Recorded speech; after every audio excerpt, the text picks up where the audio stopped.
Well, it's that time again, Angela. Tomato season, bragging rights in Texas. We don't often talk about just one particular plant, one variety, but we're going to do that today.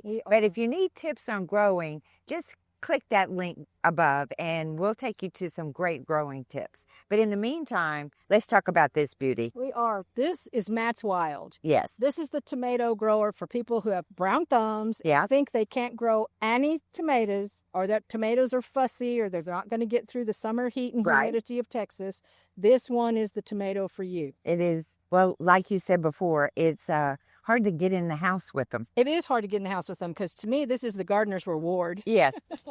Yeah, my husband and I both are bad about just eating them while we're standing out in the garden. But the reason we're excited about this tomato is that all of the things that cause problems for tomato growers on the Gulf Coast, this tomato doesn't care about that. No. You really don't need to stake it unless you just want to. It kind of will grow itself into a mound. Yeah. Doesn't have to be trained in any particular way. Doesn't have to be pruned on a regular basis. And it literally does not care about the heat.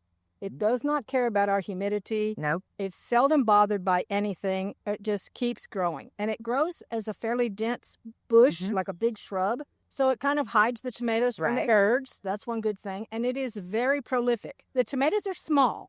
Very small. These are not even a cherry. They're a tiny little tomato. But packed with flavor. Oh, sweetest tomato you'll ever put in your mouth. But it's just the fact that even if you think you cannot grow anything at all, this one will perform for you. Yes. It's so prolific that its size doesn't really matter. We literally fill colanders of these when we sit down and harvest and bring them in. And just the fact that they're delicious, fresh, all you need to do is rinse them off and toss a handful in your salad or in the top of your soup or however you like to eat. Or in your mouth. Yeah, in your mouth.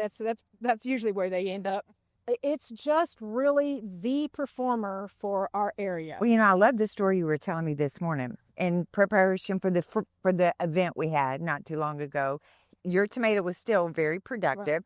So Fred went outside and picked, you said, 2 colanders? Full colanders right before the freeze. And what did you do with them? Well, when he brought them in, I thought, we've put up so much this year, and how are we going to possibly eat all of these before they go bad? Because there were so many. So I thought, they're so sweet. Ketchup would be the perfect thing.